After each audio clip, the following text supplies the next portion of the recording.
Welcome to our first episode of Critical Breakdown. It's where we here at the Laughing Tavern take a look at Critical Role Campaign 4. And this time we're going to be looking at Episode 1, The Fall of Thjazi Fang. This is where we dive into it. We take a look. What do we like? What do we dislike? What do we like that Brennan did or didn't do? What about the players? Critical Role always brings a lot to the table, and there's always a lot to dissect. So let's dive right into that first episode, The Fall of Thjazi Fang.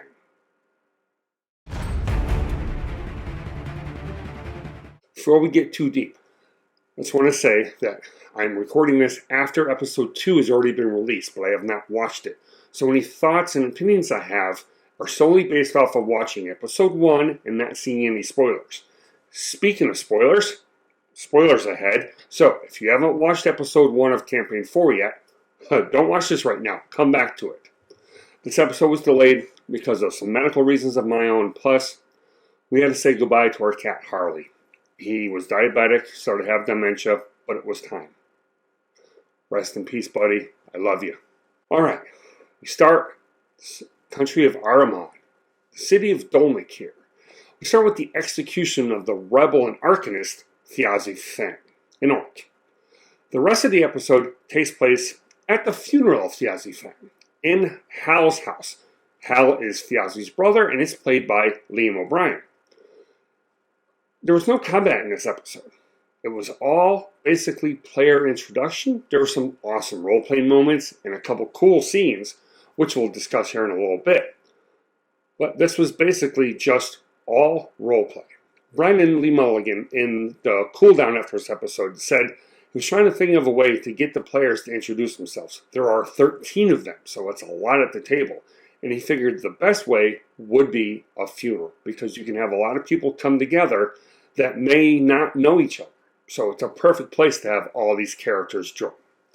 There's a lot of lore in this episode. I'm not going to dive into the lore. It was only one episode. A lot of them was one mentions, maybe a couple. But there's other people on YouTube that do dive into those deeper. Be sure to check them out. But going forward, when appropriate, we will be discussing this lore. I just want to give it more than one session, right? I'm not going to make any wild guesses about the lore until it reveals itself. But you have a past war, such as the War of Axe and Vine. You have the past rebellion, the Falcon Rebellion that Thjazi was a big part of. The door to Fairy being closed. What does that mean? We'll have to wait and see. The Stone of Night Zone. Why did Thjazi have it? And why did Ashley's character want it back so much? Who attacked Thimble, which we'll talk about here in a little bit. And just what role do demons play? As you'll see, they come up too. Before we move on, let's head on over to Advertising Rich and today's sponsor, Only Crits. Quick word, November 1st, 2025, Only Crits will be having another Kickstarter coming out, which I'll be doing a preview video for them after this. So, be sure to turn in for that. Until now, Advertising Rich, what you got today? This video is brought to you by Only Crits. Do you love sharp-edged dice? What about dice with things inside of them like ducks? What about metal dice, both solid and hollow? How about mystery bags of dice? I know I can't resist those mystery bags of dice at my friendly local game store. I just always have to buy one when I pop in. What about dice trays and dice cases? Well, Only Crits has you dice goblins and dice dragons taken care of. They have everything you can ever want when it comes to dice, and each one of us can always use more dice in our lives. So, click the link in the description to go to Only Crits to let them know the Laughing Tavern sent you, and enter the code MIZOCRITS at checkout for 10% off your order. Thanks to Only Crits for sponsoring this video. Thank you, Advertising Rich. Now, Brennan Lee Mulligan is one of the best DMs in the game. So what did he do in this episode that we liked or disliked? Let's take a look. I love Brennan. He handles pacing and suspense amazingly well. And I'm not sure there's anyone that does a cold open better. Speaking to the crowd, the false authority that now condemns me to death will fall.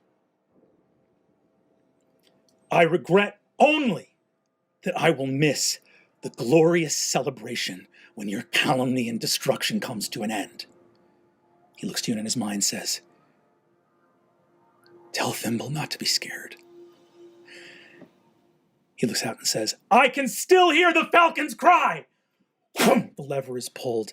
In your mind, he says, tell her that the rope goes taut, snap, And what is to come after, we will discover in this first episode of Campaign 4 of Critical Role. As you see, it started with an execution, similar to what he did for Divergence. And the execution seemed a bit railroady to me. Most session ones are, you want to get the campaign started, so you throw an event in. But in this case, the players, especially Liam and Louise, all had things going on that pertain to whether the execution happened or not. I am hoping that in session 0, or in individual session 0s with the players, that Brennan had the players make rolls to determine whether or not what they were trying to do would or would not be successful in this first session. We don't know what that happened because they haven't said anything about their session 0s yet. And there's a couple other things later on in the episode, especially with Thimble, that I'm hoping Brennan sat down and at least let the players have agency in those moments and make rolls. As a DM, you don't want to take away the player's agency. And if you pretend that an event is happening, but it's really already decided by you, not the dice, it can be a bit railroady. Now, he gets some leeway being his first session and all. But some of the stuff was kind of important, so I'm hoping he let them make rolls ahead of time. So DMs, work with your players, talk with your players. They may like to start a situation in a certain way, but work with them first. Talk to them. Get their buy-in to it. As we see with Thimble later on, what happened there could have been game-changing. And we'll talk about that in a little bit. But first, this cold open also took 18 minutes. So, DMs, you don't have to jump right into your session. Take time. Build up the session before you really start it. You don't have to jump right in. Take your time. Set the scene. Do what Brennan did in this one, and you'll have your players wanting to jump right in after that. Now, in my games, nat 20s on skill checks don't mean auto success. What they do is drop 2 off of the DC that I set for something.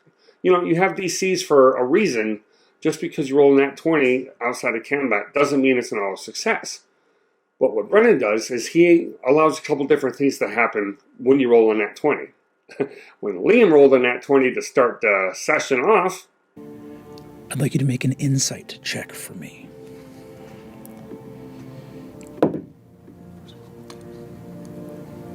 Natural 20. Brennan gave him a special moment with his brother Thjazi. I'm not going to show it. I'm trying not to spoil too much. So you can do that, or you can do what Brennan does later on in the session with Taliesin when he rolls a nat 20. Belair, on a nat 20. Religion and Arcana. Religion. Take your pick. Your pick. 26. On a nat 20.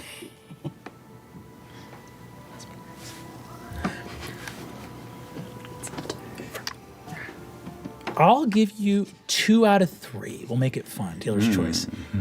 The target, the effect, and the cause. You can get 2 out of 3. I hate you. Every fiber of my being. You can give the player options. Give them a choice. Give them 2 or 3 things to pick from. Hey, because you rolled that nat 20, you can pick this, this, or this. That's an awesome way to do it. That rewards them for the nat 20. Even if it's not an auto success, they at least get something more out of it than just you passed. Also, Brennan uses a lot of scaling DCs for a lot of his checks. I tend to use a scaling DC for investigation of looting a body or looting a horde. DC 15 gets you so much, 18 gets you better things, and 20 or 25 gets you really good things. He tends to do it for a lot of his skill checks, which is cool. I'm with it. That way you have different levels of success. But hopefully he also does it for if you fail by too much, you also get different things that happen. Because that's what I would do. If you're going to give scaling success, give scaling failures too. So that's something to keep in mind. Another thing Brennan does well is he sits back. He lets the players talk to each other and interact with each other. He only jumps in when he needs to interject with a lore-based item or something the players may not know. He jumps in then. Other than that, he lets the players roll with it, and he just sits there and lets them do it. This allows the players to be running the game, basically. And you as a DM can just sit back and watch. Let the players, depending upon what they say, maybe they say some stuff that becomes world building, which is awesome. Maybe they create character interactions or character backstories and history that weren't there 20 minutes ago, but now they are. Let your players talk. You don't have to jump in all the time. Only jump in with campaign relevant information, or if the players are stuck and you need to get the session going. Other than that, sit back. Let them do your work. This game is a West Marches style. For those of you who don't know, that means you have a lot of players and there's no set session lineup. Players come and go. And this time he has 13 players. Going forward after session 4, they've said, they'll break into smaller tables. And I'm betting those tables will still split off and interact with each other. But for this session, in the first 4 sessions, he has 13 characters he has to match. The way he did this was masterful. He would pause, let players leave, and new players join the table. If players decided they wanted to do something, he would kick some players off and bring in other ones. That was great. Nobody was really sitting around for too long, especially when you have 13 players. And this is something you can do in your game. Even if you're not running a West Marches style, your party's going to split at some point. Even if it's just shopping or taking care of 2 separate things they want to do. What you can do is don't spend more than 10 or 15 minutes with each group. Spend 10 or 15 minutes with the group. Get the group to a good stopping point, maybe to a cliffhanger, and then bounce to the other group. Same thing, 10 or 15 minutes, and bounce back.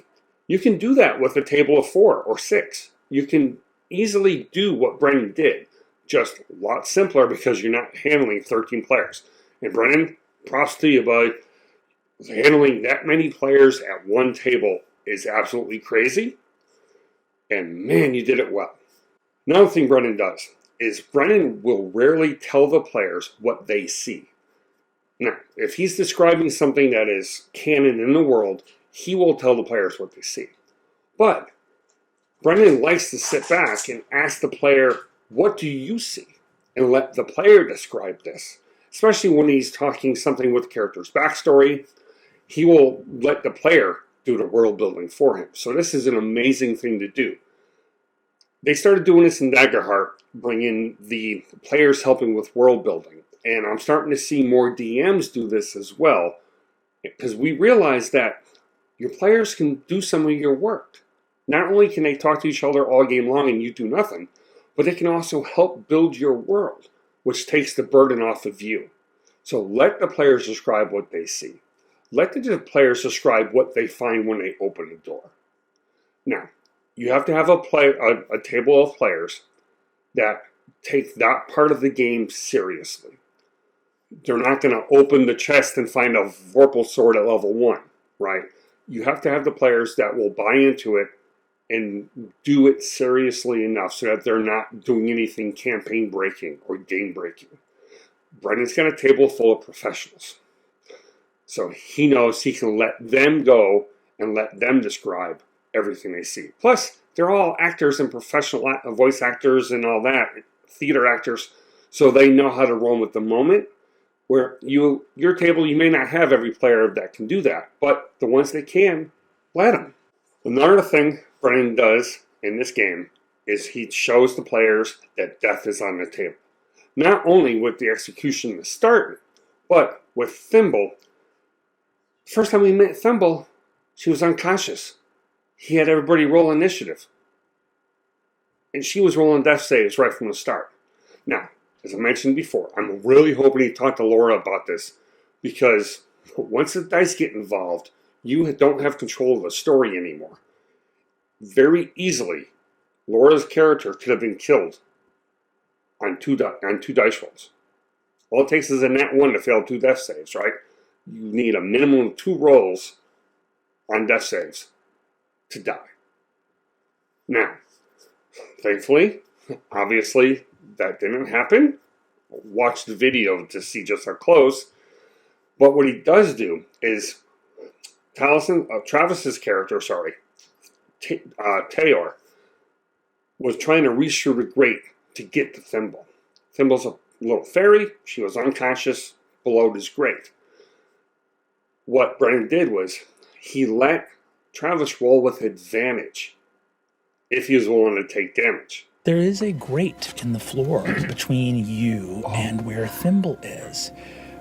Do you want to give me either an athletics check or something else to try to move it, or an acrobatics to try to squeeze your hand? I would use athletics to rip the holy motherfuck out of that grate and leave no chance of anything getting moved between me Hell and yes. Thimble. If you so desire, even though there's possible danger everywhere, I will let you make that roll with advantage if you disregard your own physical well-being in getting the grate out of there. All right. Amazing. 19 plus 4, 23. 23. You take just 3 points of bludgeoning damage, literally shoving your claws through the grate. The grate is kind of not big enough to get your hands in there, and you force them through, skinning your knuckles on the way in. And all of you watch Tayor just pull some of the stone comes out with it. Boom! Now, that was awesome. One, I think he might have been trying to fix the fact that Laura was very close to dying, and maybe he shouldn't have done that. So he gave Travis advantage, but with a penalty. A little bit of damage, not a problem. You can roll, so Travis was able to pull the grate off of Laura. So that was wonderful. So just another thing you can do as a DM. You decide if a player can have advantage or disadvantage. Let the situations determine if they get a bonus or not. As a general note, I mentioned this earlier, we don't know what Session 0 was like, whether he had individual Session 0s with the players or groups of players, but I'm hoping they made many rolls to determine certain things that happen in this session. You got to give those players their agency, especially because they're started at level 3, so they're not just jumping in. So I'm hoping he worked with them to get to level 3 as well. And that's something else you as DMs can do. Your Session 0s don't have to be just the group Session 0, which you should have. You can also do individual ones to work on players' backstories, have them make rolls to see what happened to their character to get to the point of where the starting level is. One final note on Brennan, and what other DMs do, like Matt does as well. End the session on a cliffhanger. Before you go to break, end on a cliffhanger. If you do this, your players will want to do nothing but talk about that and get right back into it. So, if you're going to take a 10-minute break, that's all you're going to do is you're going to hurry up, grab some food, hit the restroom, and come back. If it's the end of the session, for the next week, all your players are going to be doing is talking about what will they do when they get back. What does this mean? What happened?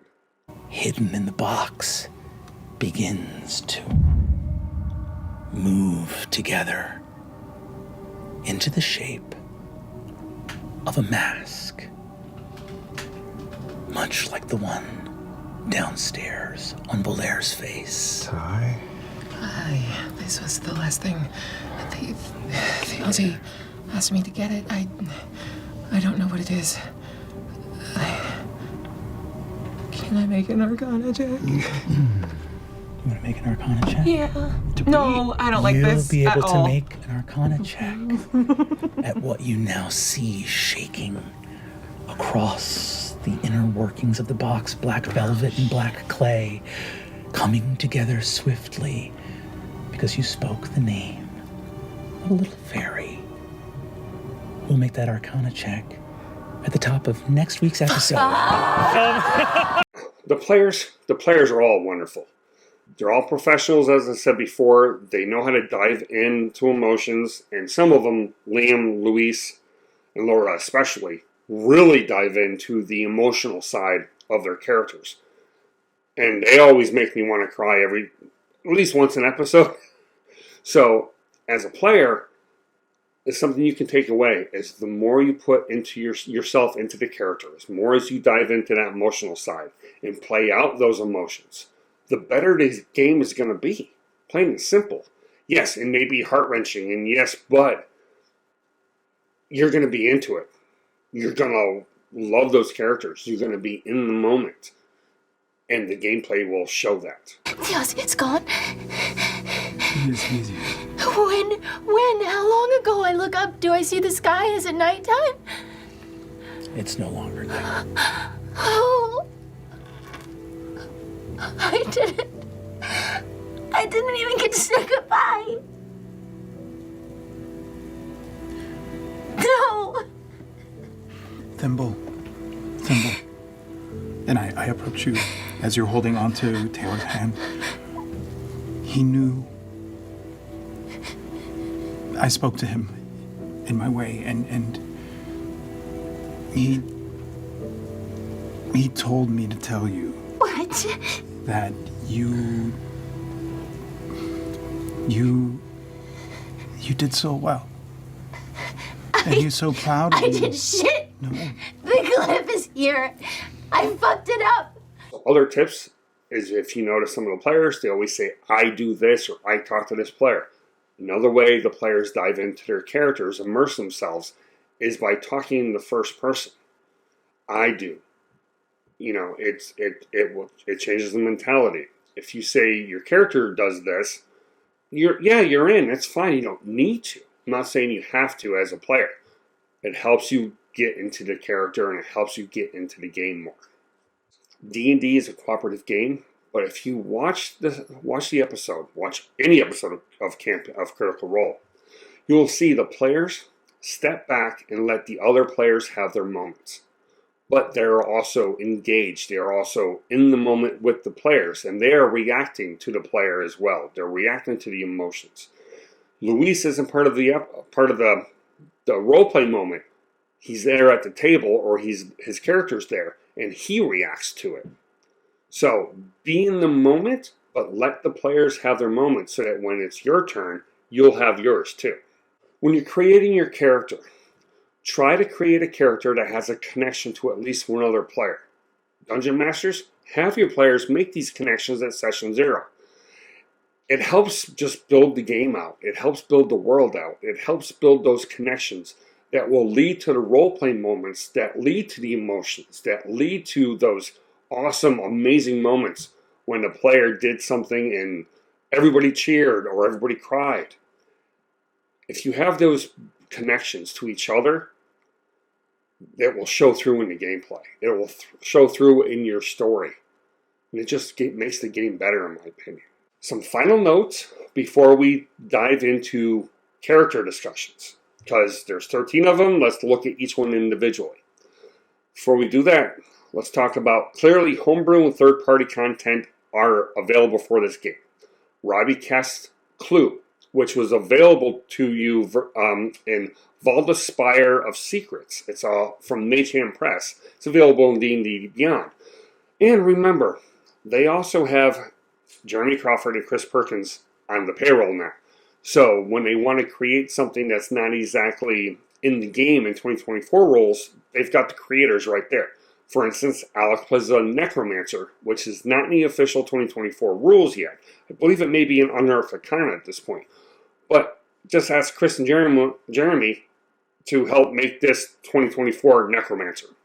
So I'm sure we're going to be in for some surprises later on as this campaign goes, especially when subclasses are involved.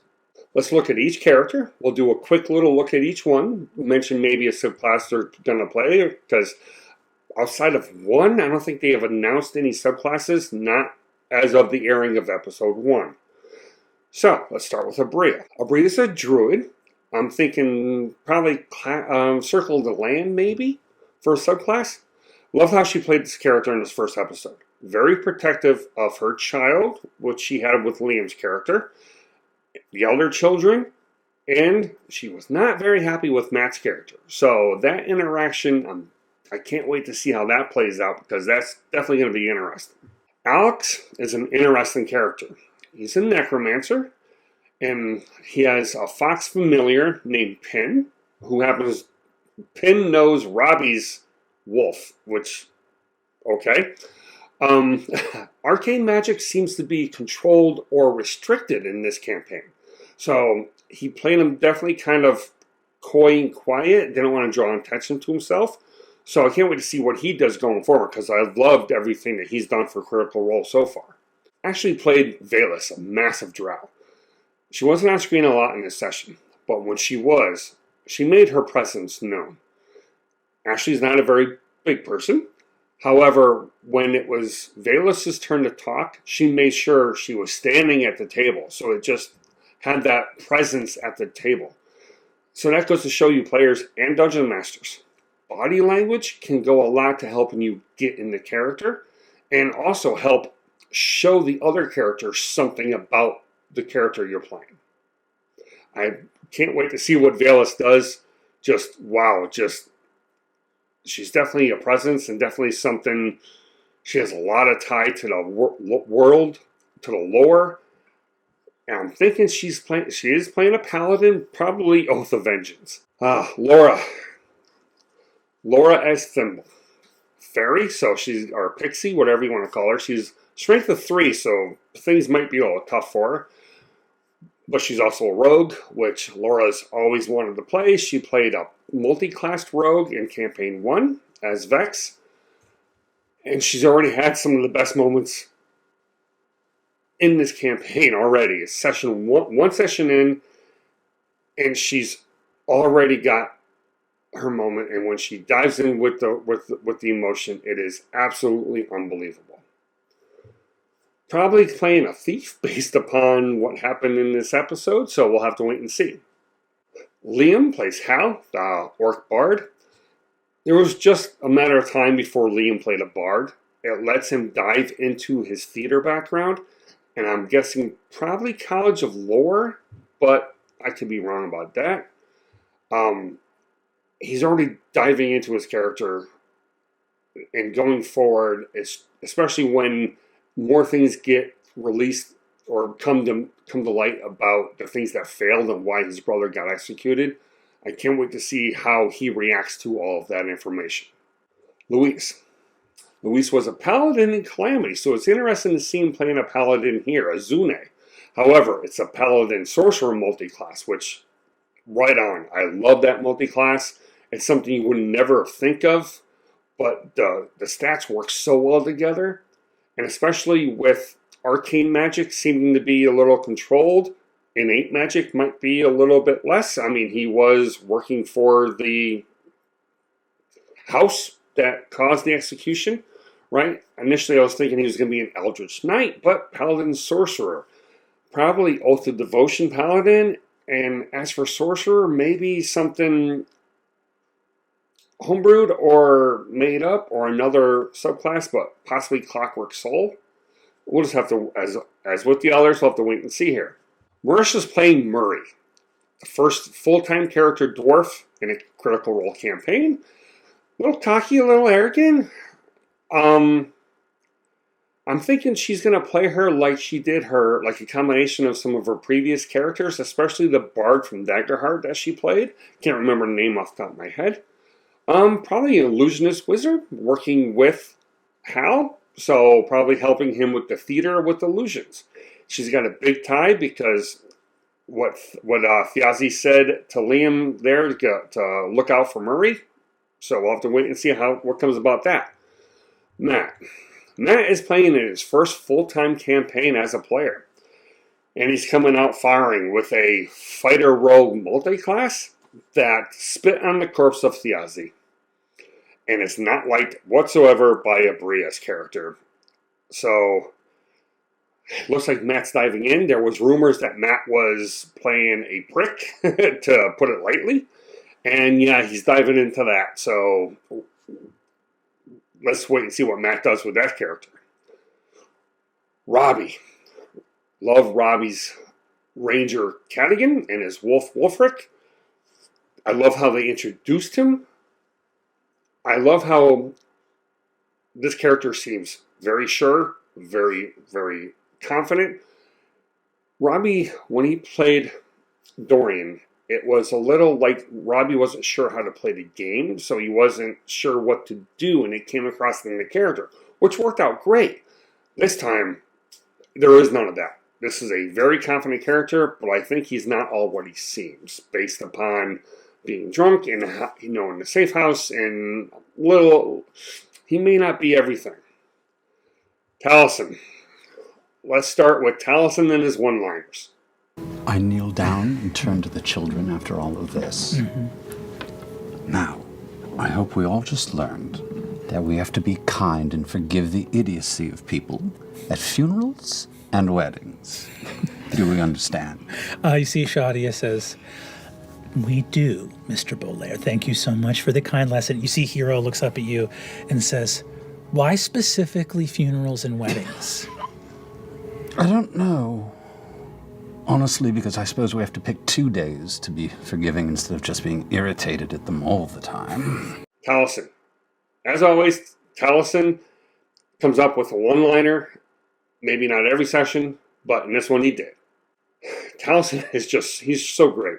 He's got probably the most experience of playing at the table, and his character is so intriguing. I cannot wait to see what this warlock is. Me and my friend Karen, we have a discussion about Critical Role. She thinks he might be an actual construct. I'm thinking he's probably a drow. It says he's an elf. Drow is an elf, but there is a difference. There's definitely more in Taliesin than what it seems initially. Travis. Travis has become the furry of the group. Last campaign, he was a werewolf, and now he's playing a lion. Now, I'm loving the choice of paladin for him. He was a multi-class paladin in campaign 2. In this one, I'm guessing he's going to probably be Oath of Glory, maybe, or Oath of Devotion. We'll have to wait and see about that, but I'm loving it. I'm loving the way he plays it. I love the combination of him and Luis having a good history with each other, their characters. So Travis is one of my favorite players. I think he plays the game at a high level, so I love watching what he does with his characters. All right, I'm saving Sam and Whitney for the end. Sam plays Wickander, the cleric, and Whitney plays Tyranny, a warlock. And this is where I mentioned Lore with Demons.